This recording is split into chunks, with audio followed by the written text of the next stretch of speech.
সেই কালো টাকার মালিকদেরকে আমরা প্রতিহত করবো ইনশাআল্লাহ।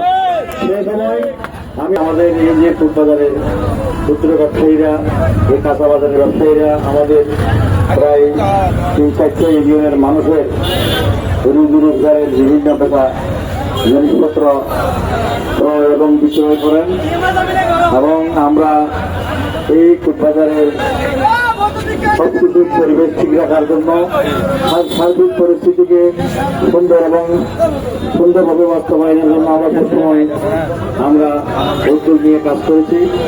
আজকে আমাদের ফুটবাজারের এখানে একটা বৃহত্তর ব্যবসায়ী সমিতি আছে, দোকান মালিক সমবায় সমিতি, এর সভাপতি হিসাবে এবং আমি বিএনপি সাধারণ সম্পাদক হিসেবে বলতে চাই, বর্তমান সরকার হচ্ছে বিএনপি সরকার এবং আমাদের নির্বাচিত মাননীয় সংসদ সদস্য শাহজাহান চৌধুরী উনি ইতিমধ্যে বলে দিয়েছে কোনো বাজারের ইজারা যেন না বাড়ে, টুল আদায় যেন না বাড়ে, সেই ব্যাপারে আমরা সতর্ক থাকবো।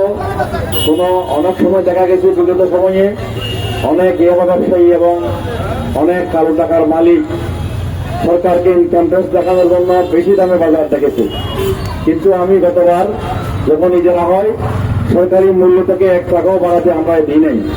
এবারও ইনশাল্লাহ সেই ব্যবস্থা করব। যদি কোনো কালো টাকার মালিক এসে এখানে অতিরিক্ত ইজারা নিয়ে সরকার থেকে ইজারা নেয়, তাহলে আমরা ব্যবসায়ী নেতৃবৃন্দ সেই কালো টাকার মালিকদেরকে আমরা প্রতিহত করবো ইনশাআল্লাহ।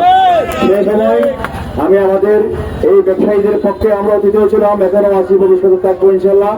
আমাদের নেতা শাহজাহান চৌধুরী সেই নির্দেশনা আমাদেরকে দিয়ে দিয়েছেন যেন ব্যবসায়ীদের পক্ষে, জনগণের পক্ষে, আপন জনতার পক্ষে যেন আমরা অবস্থান নিই।